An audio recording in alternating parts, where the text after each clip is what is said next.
Well, thank you, Mike, and thank you. Welcome to all of our friends who are joining us for this first introductory talk in a new series of introductions to meditation.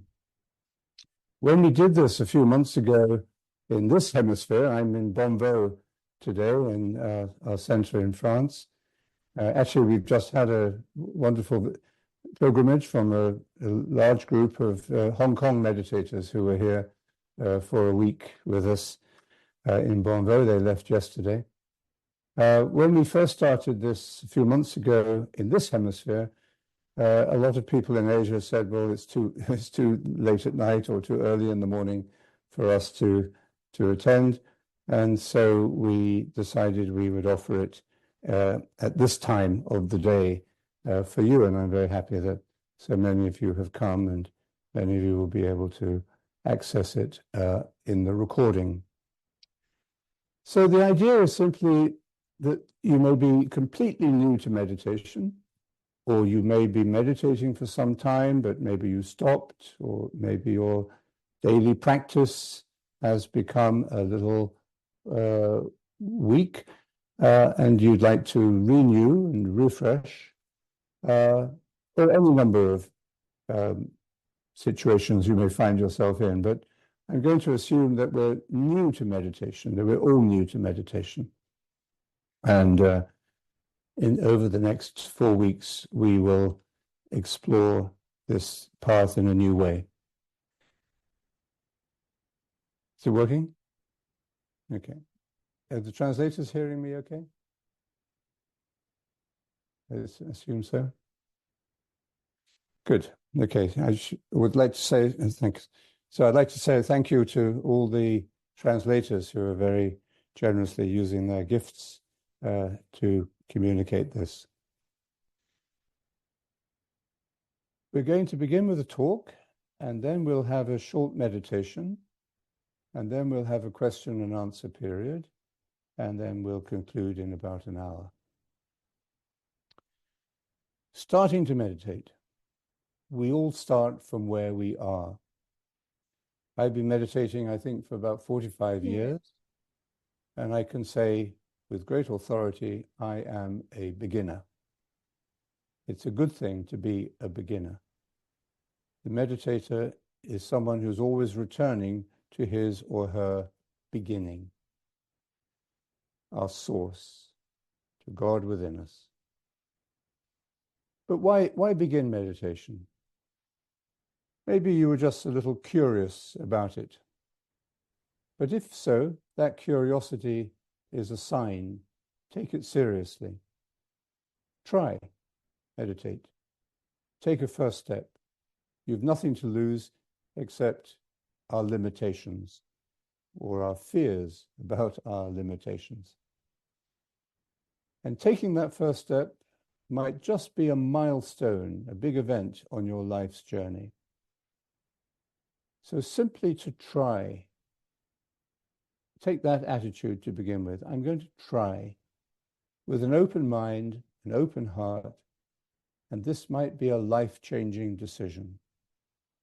Because in fact, you are opening yourself to something new, some dimension of yourself that you want and you need to know better.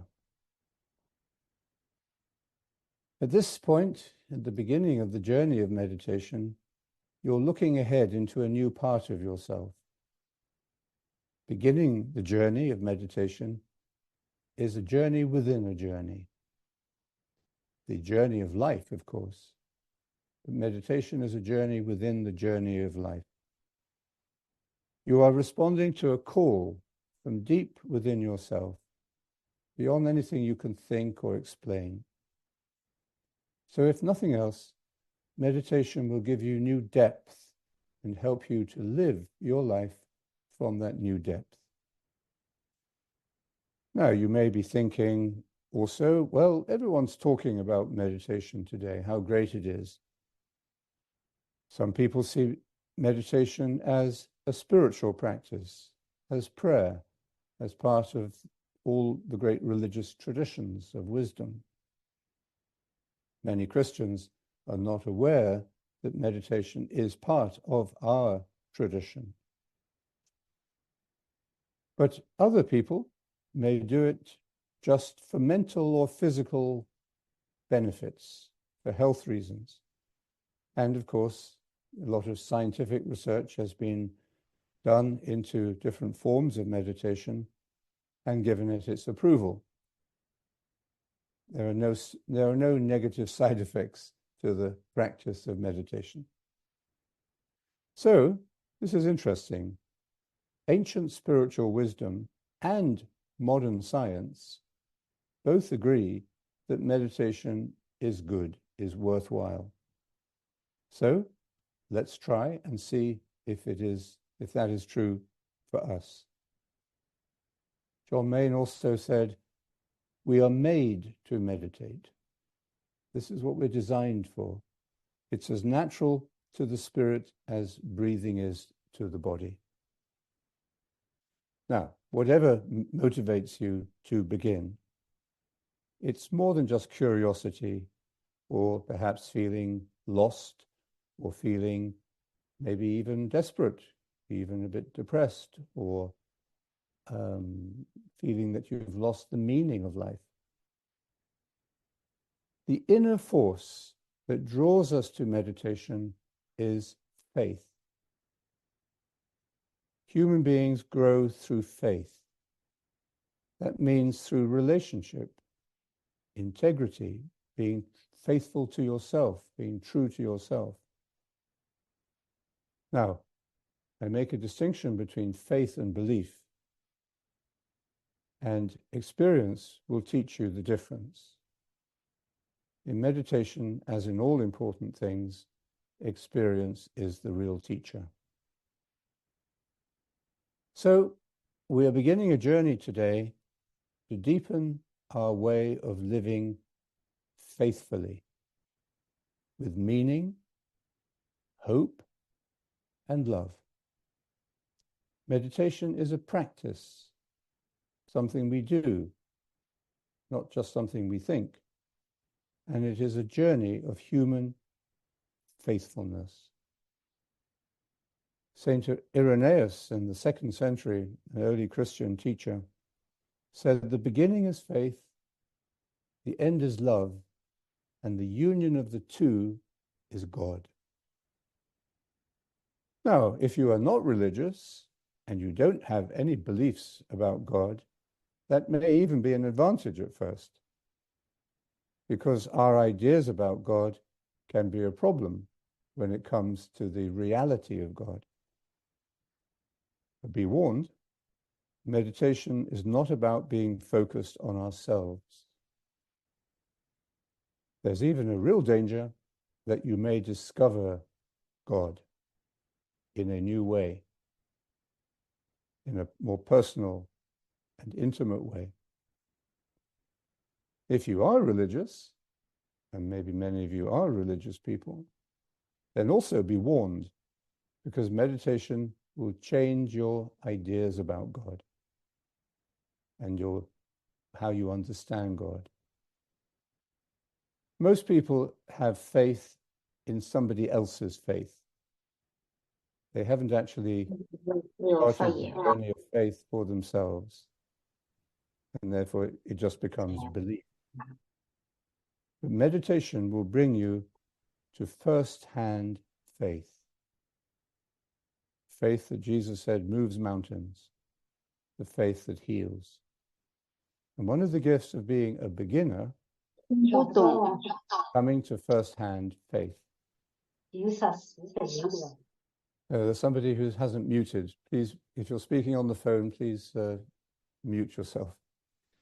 Perhaps you had an early religious education, but that education failed to prepare you maturely for adult life.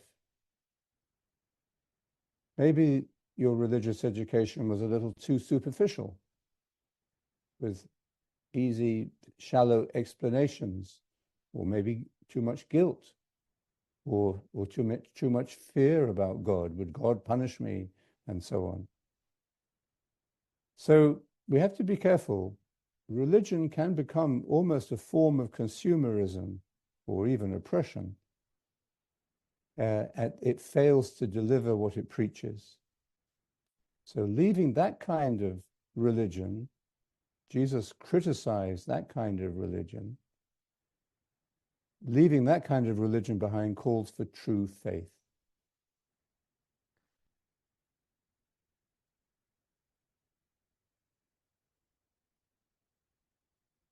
We get stuck easily on surface questions, surface issues, every day, trivial things, daily things. What are we going to eat? Going to the shops. What shall I wear today? I've got all these problems I have to solve. I have all these forms I have to fill out for work or for the government. How do we survive in this complex and very fast-moving world? Our social environment, everywhere in the modern world, is a little mad. It's materialistic values, it's compulsive speed, same-day delivery.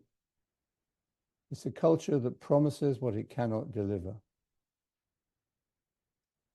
What we get is instead stress, a feeling of meaninglessness, futility, or boredom. And with all the novelties that we are being offered online and in the shops, it's like discovering, like halfway through, if you've ever had this experience, you're watching a movie, and then halfway through the movie, you say, "Oh, I've seen this before," and you've forgotten that you've seen it. And what is advertised by our present values, leisure, time to be ourselves, having a beautiful complexion, being happy, being fulfilled, good relationships, freedom, that is not what we get through these materialistic values of our world. That we are being lied to, we're being conditioned by falsehood. And to live inside a lie is like being sedated, half asleep, and it becomes an increasingly depressing existence. It creates anger, frustrated, self-destructive anger, and we see this anger, unhappiness today, instability today, in so many parts of our affluent world. That anger and the sadness behind the anger 可以听到你 is 打 it, 断为师傅，然后你 please, 给那边的人说 can 一下， somebody 那边 control the audio, please, and mute the conversations people are having? So that anger and the sadness behind the anger, we find it expressed in many small ways. How people drive a car, how they wait in a queue at the supermarket, or how we treat our children, or how we treat those we love. So that's where we may be starting, in that unhappy state of modern culture. And it's like being sedated, as I said. And then we're taking the first step to waking up and coming out of that sedation when we meditate. And what do we find? We find depth, inner depth. We find a feeling of reality. Authenticity is the word. We're just more real. And we find a way of being that is beyond words. Beyond words. Now, at first, when people come to meditate, they might sometimes get a little nervous, and they say, "Oh, it feels like I'm going underwater. You know, I'm going to a deeper level." But don't panic, because we quickly discover that we can breathe underwater. In the depth of our soul, the deeper we go, the more deeply we can breathe the life of the spirit. So there's more to life than the surface and all the problems on the surface, and there's more life in the depths. That's where we're going, deeper. So to begin to meditate is also to put your faith in your own intuition, your own feeling that you should try the meditation, that there's something more to life than what I am finding now. Starting to meditate is doing something about that, finding this something more in a way that you can't do this by just reading or watching YouTube or listening to talks.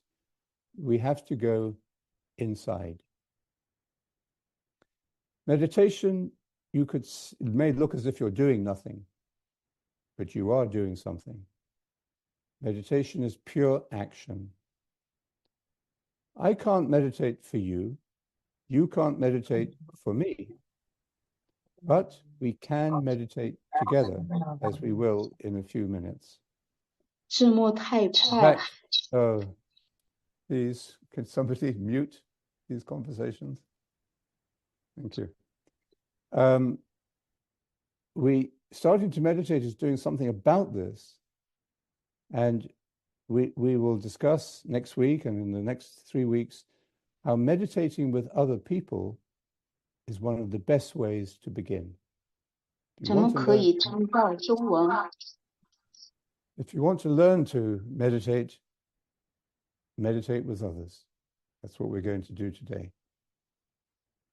Another way of putting this is to say meditation is very simple. It's learning to be. Learning to be rather than to do or to think. Meditation is pure action.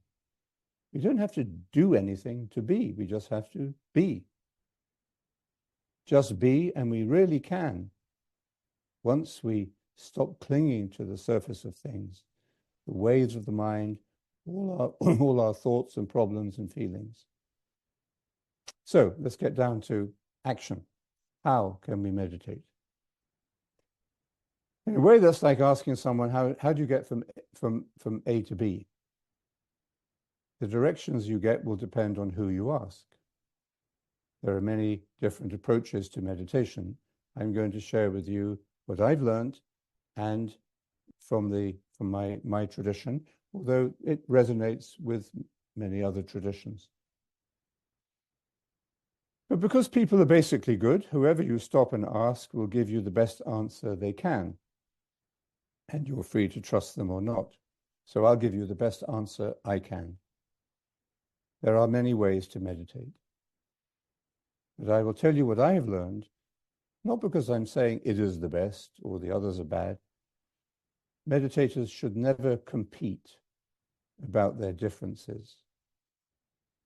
But there are some universal elements of meditation, authentic meditation, like silence, stillness, simplicity, and especially attention, the work of paying attention.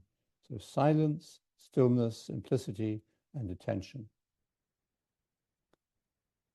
One other universal truth about meditation is the advice to be consistent, to stay with it, to be faithful. For example, if you're looking for a spring of water in the ground, it's better to dig a deep hole in one place than starting a new hole each time you dig, because you never go deep enough to find the water.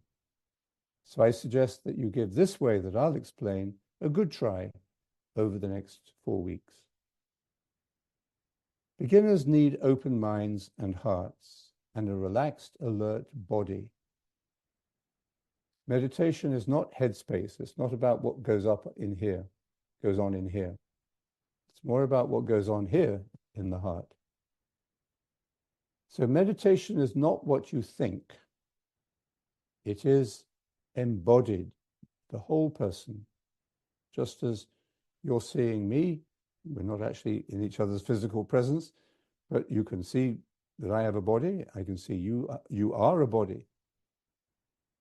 And we discover this as we see how much more we are than our thoughts, our desires, our fears and fantasies. We identify with our fears and dreams, but we are more than that. And the body can help teach us this if we have forgotten it. If we have become stuck in our heads. The body is a spiritual friend, especially in the Christian tradition. We believe that God became embodied in the person of Jesus. The body should be your best friend when it comes to meditation.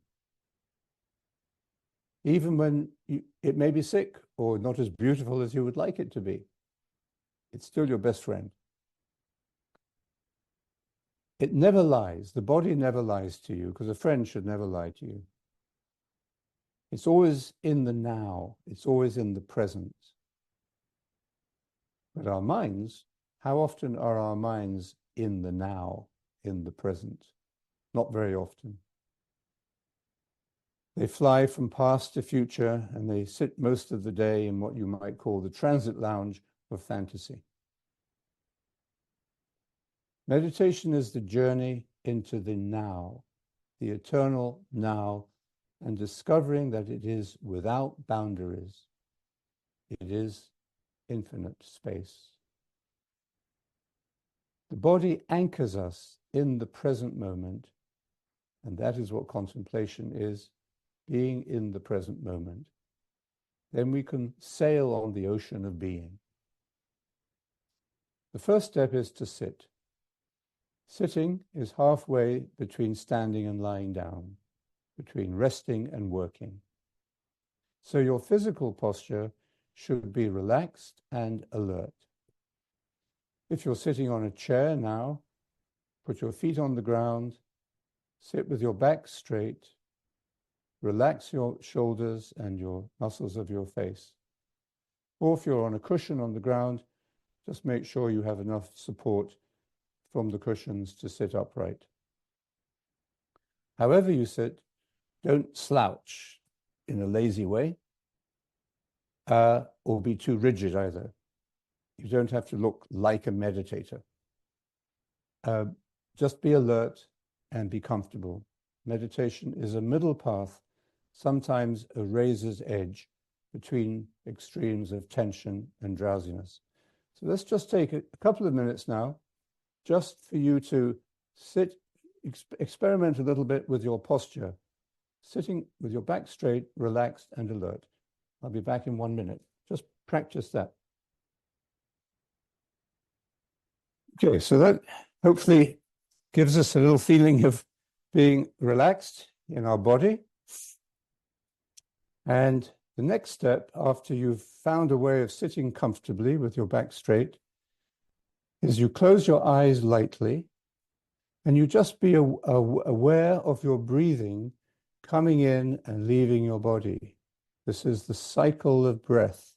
Just take a moment to be conscious of that. You're breathing in the gift of life. And because it is a gift, you can't possess it. It's always a gift. And so you breathe out. Just feel that. You don't have to breathe in a special way.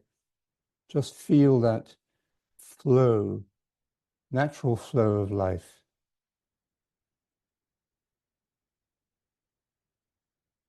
It unites you with everyone else in the world. Everyone needs to breathe. All the plants need to breathe.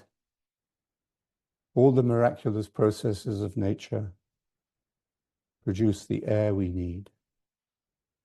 Just pay attention to the flow of breath in and out. We receive the gift of life and we let it go. And we don't have to think about it. Meditation is not what you think. Without even trying too hard, you don't have to try hard to breathe, usually. Then after a few seconds, you'll find that you are ready to go deeper. And the second step is where you really start the journey. You deepen this work of attention. And we begin now to repeat silently in our mind, in our heart. We begin to recite a single word.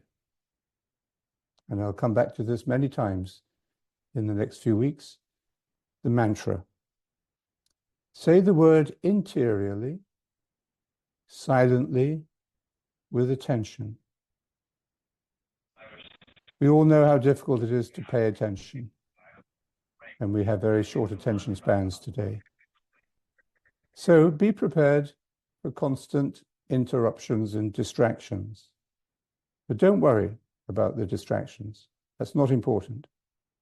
What's important is that the distractions can teach you rather than discourage you. So when you find after a few seconds that you're not paying attention to the mantra because you're wondering about what you'll have for dinner, or thinking of a phone call you have to make, or some problem you have, you're planning something, or you're daydreaming, as soon as you are aware of this thought, drop the thought. Drop it, unfinished, and return faithfully to the word, to the mantra. As soon as you are aware that you stop saying the word, come back to it. Awareness. This is a very important word for the new meditator. Meditation is not about succeeding. It's not about failing. It's about being aware. Let me say that again. Meditation is not about succeeding. It's not about failing. It's about being aware and being faithful. Meditation is about becoming more aware and more awake. And this leads you to become more conscious and more fully human. So becoming aware of the fact that you have stopped saying the mantra because you got distracted is actually something to feel good about. It's not bad. It's not a failure. Start saying the mantra again, immediately, as soon as you are aware of it, and then you actually have made progress. You come back to the path of meditation and you're making progress. Remember, this is a journey of faith. And we understand faith by saying the mantra faithfully. Be humble. The ego is not in control of your meditation. That's why you will always feel more free after meditation. The ego controls us with its desires and its fears. But in meditation, we push the ego off its throne and we will feel more free. Essential freedom, liberty of spirit, means freedom from the control of the ego. So say the mantra faithfully, say it gently, without using force, peacefully, with a light touch. What you are doing is something very wonderful. You're taking the attention off yourself, off the ego, and that's why it feels liberating and refreshing, even though it isn't always easy. This is a journey, a lifelong journey. So don't get impatient, don't rush, but don't waste any more time. Every meditation, every time you say the mantra, is a new beginning. We're not gaining mileage points, but we are restoring the beginner's mind, the attitude of a child, and the innocence of a child's sense of wonder. Meditation is simple, really simple. So now, sit in the way that we discussed. Close your eyes, say your mantra. Listen to the word as you say it. Don't visualize it, but listen to it. Articulate it clearly in your mind. Return to the mantra. And do this regularly. If you can, do it twice a day, morning and evening. Choosing the word is important because you stay with the same word throughout the meditation and for every meditation, morning and evening. Because your mantra is your little path through the jungle of your thoughts, and it will lead you into the great open space of the heart. I personally recommend the word Maranatha. Maranatha. It's an Aramaic word, which is the language that Jesus spoke. It means the Lord comes, or come Lord. But we're not thinking about the meaning of the word, although it is the oldest Christian prayer, sacred word. You don't even have to be a believer to say it. We teach this to everybody. And if you choose this word, say it as 4 equal syllables. Ma, ra, na, tha. Form the word clearly in your mind, in your heart, as you say it. Listen to it. Ma, ra, na, tha. Ma, ra, na, tha. And allow it to lead you simply into stillness and silence. The mantra takes us into deeper and deeper silence. Silence, like sleep, is healing. In fact, it's even more healing than sleep. Silence is healing. It restores us. And after all the noise in our minds and all the noise around us, it's an amazing relief to be in silence. You will look forward to your times of meditation like a shower after a noisy, sweaty day. You are immersing yourself in a non-egocentric world. When you get distracted or when you stop meditating, maybe for a few days or even longer, you are never more than 1 step away from the path. Just start again, a new beginning. But it becomes a familiar path that you will come to love and understand. So stay with the same word. I would suggest a sacred word, not in your own language, and gentle and rhythmic in sound. And that's why I recommend Maranatha. Form it, the word clearly in your mind, in your heart, as you say it, gently and faithfully. Listen to the word and allow it to lead you in faith, into stillness and silence, and simply into being. So we'll meditate now, just for maybe 10 or 15 minutes to get us started. Again, take a moment to sit with your back straight, relax your shoulders, close your eyes lightly, and then silently in your mind, in your heart, begin to repeat your word. Ma, ra, na, tha. Ma, ra, na, tha. Listen to the word. Keep returning to it gently. Ma, ra, na, tha. Ma, ra, na, tha. I'll time the meditation with a little bell. I just have to stretch over here to get it.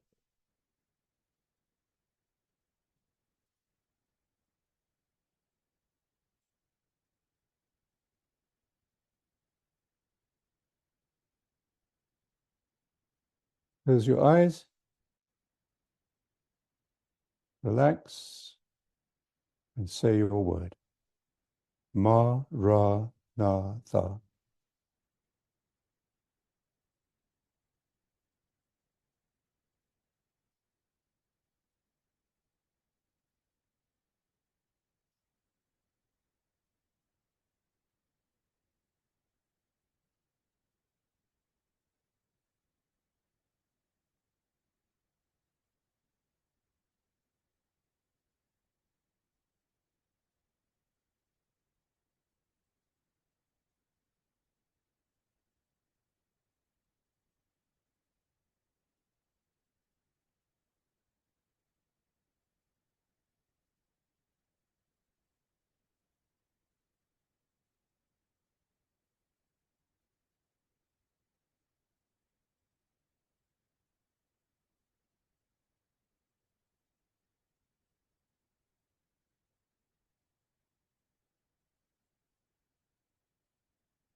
Good. Let's just take a moment to make a transition back into ordinary life, into words. Let's do it gently. Good way of doing this is when you hear the 3 bells at the end of the meditation, keep meditating, keep saying until the end of the 3rd bell, so that you're not rushing back. It just gives you a little time to gently get back into the flow of life.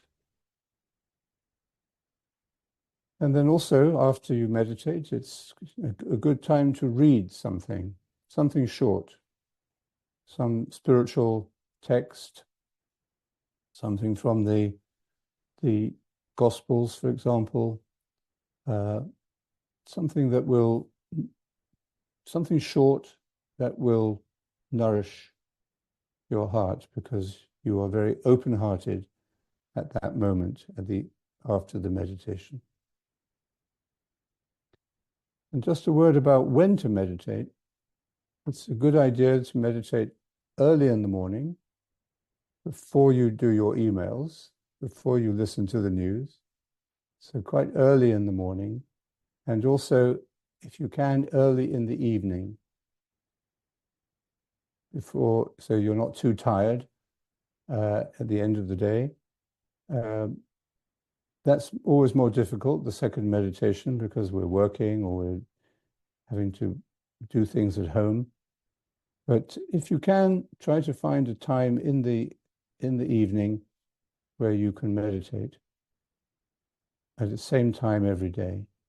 And this will really help you to allow the meditation to become part of your life, become a good habit that you're learning.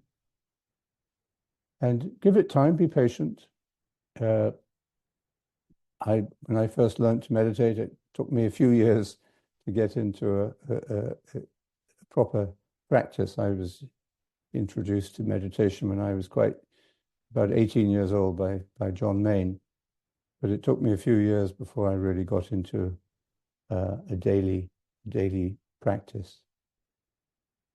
So we'll talk at other times, or you may have questions now about how to develop this practice, and that will be what this series of talks is meant to be, to help you get started.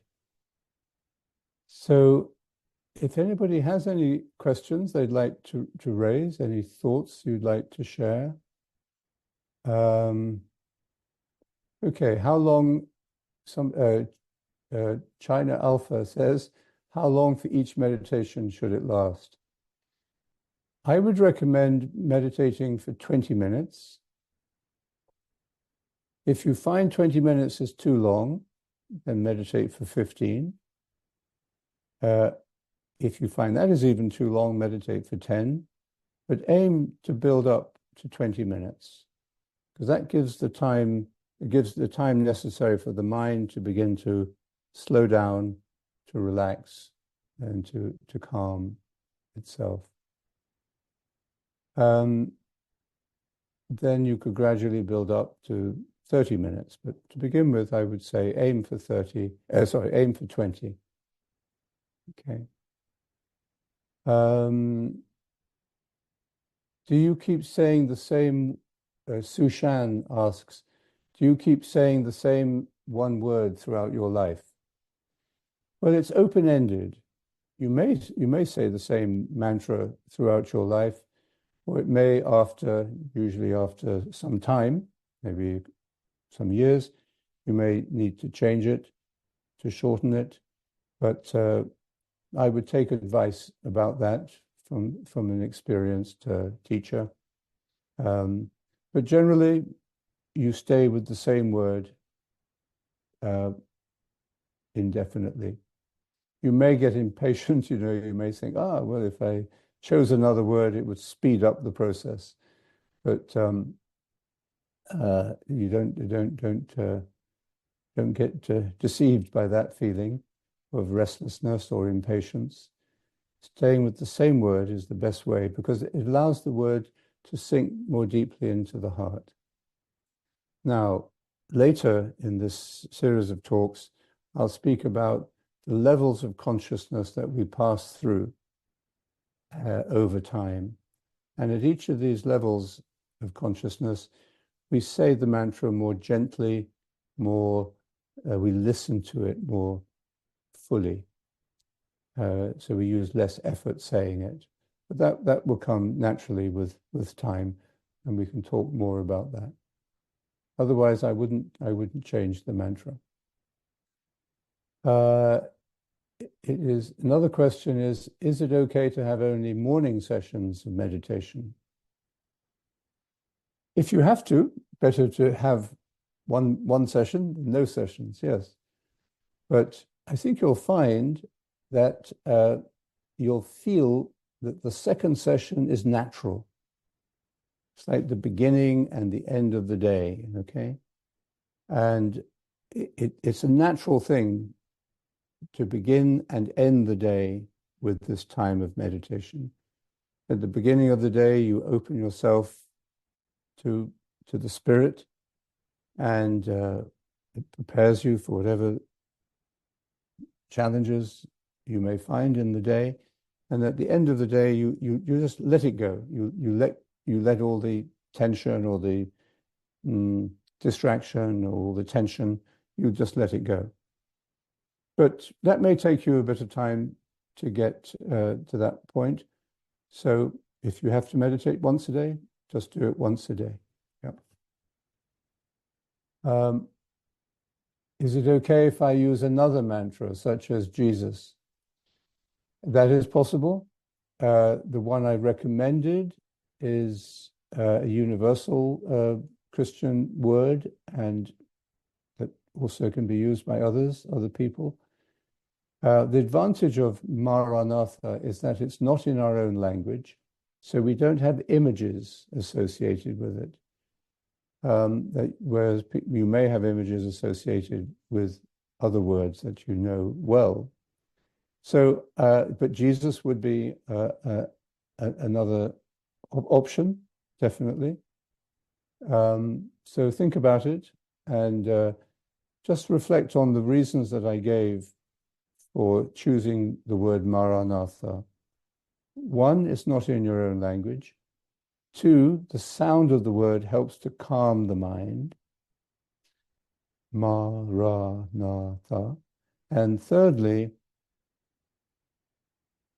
the length of the word, the 4 syllables, makes it easier to say it rhythmically, maybe with your breath. Many people will say the mantra with their breath.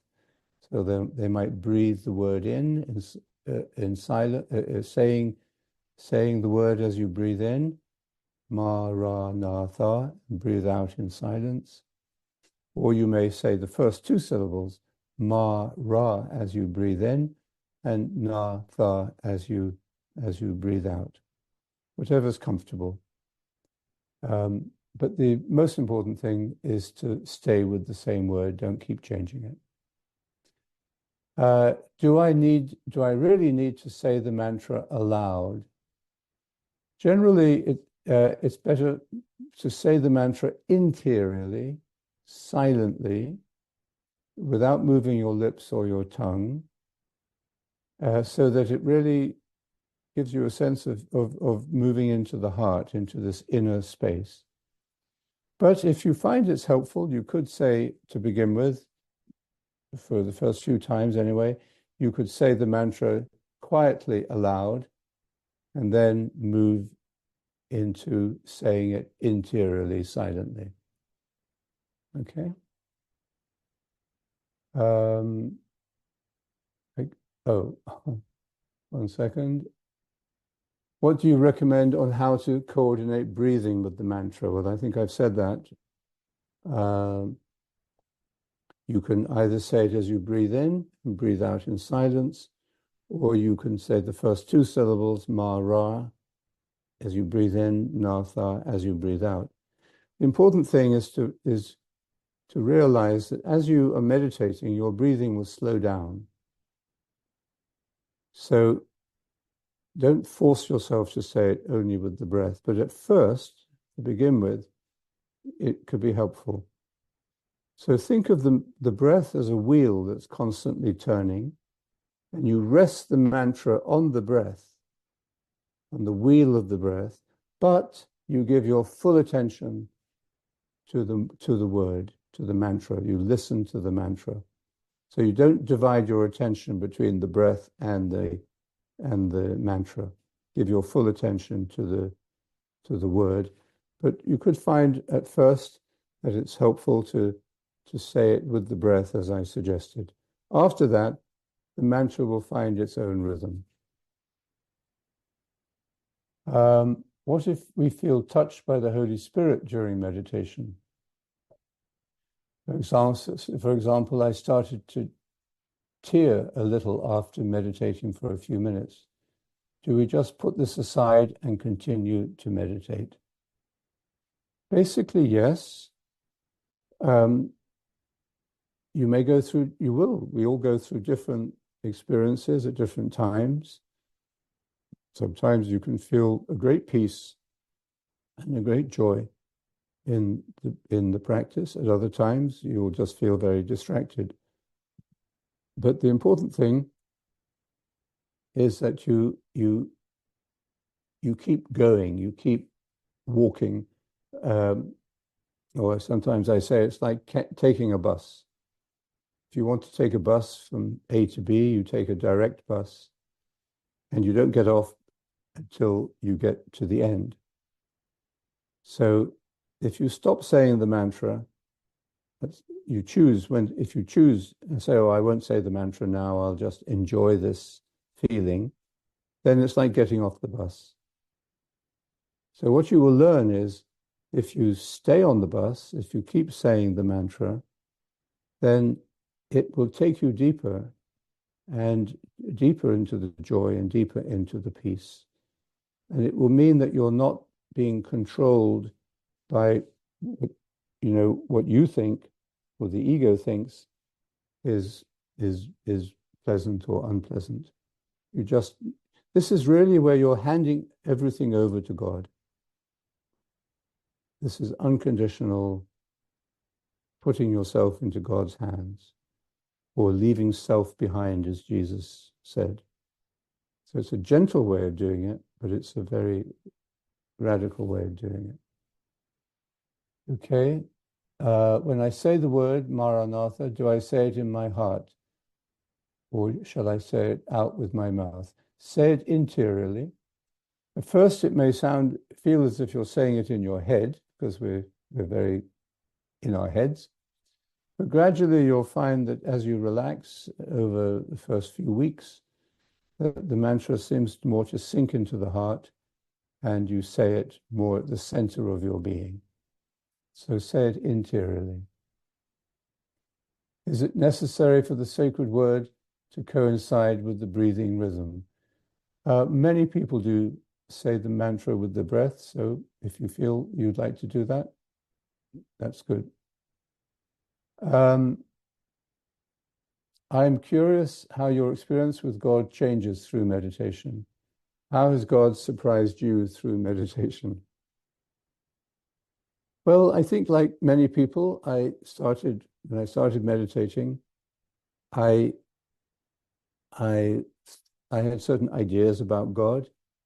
Basically, that God was outside of me or above me. And what I've learned through meditation is that God is closer to me than I am to myself. Closer to me than I am to myself. And that means we don't have to look outside, but we will find God everywhere. If we find him in the depth of our heart, of our being, then we will find God everywhere, in everyone we meet. So it has liberated me. Meditation has liberated me from that, putting God into a throne in heaven above me, and much more I feel God's presence in everything that happens, actually. So that's one of the major changes that has happened for me. And I think maybe also, like many people, I had a kind of slight fear about God. That God was judging me, and if I did something wrong, that I would be punished. Some people feel that very intensely, but I think meditation dissolved that fear and replaced it with a sense of God is love. That's the message of the New Testament, of course. God is love. And Novilia, do you have a question you'd like to ask? Have your hand up? No, maybe not. Can I meditate while lying? I think you mean while lying down. Um, you can meditate at any time. You can meditate on the bus. You can meditate when you're waiting to go to see the dentist. Or if you have a few moments quiet during the day, you can use the time for meditation. And that happens naturally. I think sitting is better generally, because if you lie down, so if you're in pain, for example, then yes, find the most comfortable position. And if that's lying down, we'll lie down. But generally, when we lie down, we are more likely to fall asleep. And meditation is about being awake and not falling asleep, although sometimes we do. But I think we do need these times of meditation during the morning and evening, as I've been suggesting. And then you'll find that at other times of the day, the mantra will come to you in a beautiful way and remind you of that joy and peace within yourself at all times. A question here from Unakorn. During the meditation, I have tears dropping from my eyes. Does it mean anything at all? Well, it happens, yes. Some people feel it more than others at times. Not all the time, but sometimes. I think it's a good sign, not a bad sign, but it's a sign really that you're letting go of control. Letting go of control. And it's a relaxing into a more peaceful state. So I wouldn't worry about it at all. It's quite natural. Let it come, let it go. Is there any way to tell if I'm doing it right?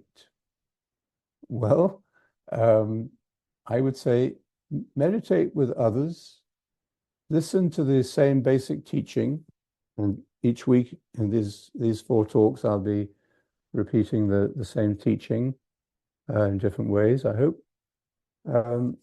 And your own experience will teach you. Your own experience will teach you. So trust that. Trust the Spirit in you. And it's very simple meditation, and you don't have to think of it as succeeding or failing. Just be faithful to it. And if you do it faithfully, you're doing it well, and you'll come to understand it more directly through your own experience. But you can always discuss it with a more experienced meditator. That's important as well, to have the feeling that there's somebody you can speak to about it. Regards from Indonesia. My question is, how fast or slow when we recite the mantra? What do you suggest? I think it depends upon how you're breathing. As I said, most people, they say it with their breath. So if you do what I said with the breath, you'll know how to say it. But you'll, as I say, either in and out in silence, or the first 2 syllables in and the second 2 out. But remember, the mantra will find its own rhythm. Okay, you don't have to sort of feel that you have your foot on the accelerator. It's more like putting it on cruise control in the car. It will find its own natural rhythm. What do you do when you feel sleepy and actually doze off? Well, you wake up. And when you wake up, you just say, "Oh, I must get more sleep tonight," and start again. That's all. But if you're constantly falling asleep, it may be your posture is not quite right, or the time of the day when you're meditating. Early morning, early evening is better, as I said. Or don't meditate after you've eaten, because that makes you drowsy. So some of those things, or maybe you're not getting enough sleep at night. So those are usually the reasons. But just if you doze off, wake up, start again. Do we need to say opening and closing prayer for each meditation? You can if you wish, but you don't have to. You could, it may. I think it's important to develop a little ritual, little habits. So you could begin the meditation with a short opening prayer or a short reading, and then end the meditation with a short reading, for example. So you can choose that yourself, whatever you find comfortable. What sequence would you recommend for meditation and morning prayer scripture reading? I would say you could do a little reading, just a little reading to lead into the meditation, but then after the meditation, maybe read the Gospel of the day. That's what we do here in community in Bombo. And because the mind is very open, the heart is very receptive then. So that's a good time to really be open to the Word of God. Another question, why do you not want a word without image? Because in meditation, we are going beyond words, thoughts, and images. We use these things, words, thoughts, and images. We use our mind at other times, of course, in other ways of prayer as well, as in reading scripture. But at the time of meditation, we're entering into what the tradition calls pure prayer, or the prayer of the heart. And as we go deeper into that, we let go of all the words and thoughts and images. And that's what the mantra is allowing us to do, to let go of the thoughts, the words, and images. It may seem a little strange at first, but you'll discover there's a language in silence as well. Okay, how many more? We've got a lot of questions. We may have to deal with some of these and send you some responses. We've got 18 new messages. I'll just do two more, and then we'll close, I think. But thank you for all these questions. I'm very glad that you've engaged with it. And I will maybe if Mike, if you can save these chats, I'll do a short response, maybe a recording, and we'll send it out. We'll send it out to everybody on the list. My golden retriever dog keeps on hovering around me while I'm meditating. However, I was able to concentrate every now and then. How to train my mind to focus and ignore external noise and internal distractions? Well, in the case of the dog, I think let the dog meditate with you as best it can, and just keep going. Don't stop and pet it and give it attention, but and it will, maybe like children too. Children love to sit with parents when they're meditating, just to be with them in silence. So and dogs and cats can sometimes feel the same. I don't know about mosquitoes, but mosquitoes I don't think have learned to meditate yet, but other animals have. So generally, it comes with practice. When you meditate, you are strengthening the muscle of attention. And every time you return to the mantra, every time you listen to the mantra, you are strengthening this muscle of attention, and you'll find that it will be easier for you to concentrate. Okay, I think we'd better end there because we're going on quite a lot.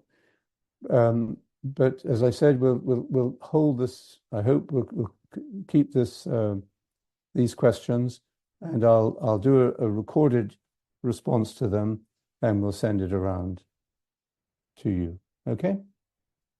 So thank you all for your participation and your presence. I hope it's been useful to develop the beginner's mind. And that's how we want to begin, and that's how we want to continue. And just always remember, it's not about succeeding or failing. It's just about being faithful. And we are made to meditate. This is natural for us. Let's keep coming back to that, and you'll have no problem, I think, in continuing. So we meet again. I think it's next week. So I look forward to seeing you then. And in the meantime, let me just give you a little tip. When you for the week ahead, try and meditate morning and evening. Set your time. You can use a timer we have on the WCCM app, and or you can choose your meditation bowl sound.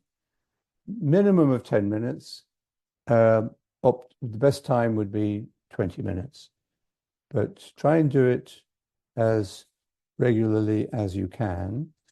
And here's one other little tip. When you're waiting for something during the day, you're waiting for a lift, for an elevator, or for the road traffic light to change, don't automatically look at the phone or read the ads, commercials around you. Remember the mantra and just begin to sound the mantra interiorly, lightly and gently.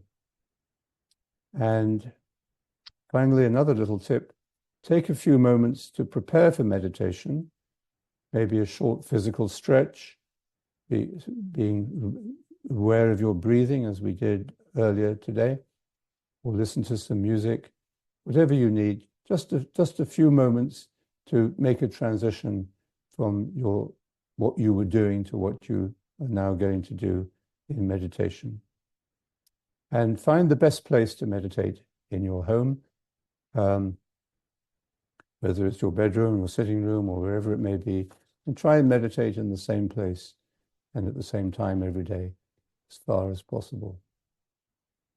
Very good. I see we have 81 new messages now, so we better go. But thank you very much, and it's been great to be with you, and I hope this has been a good beginning. Peace to you. See you next time. Bye.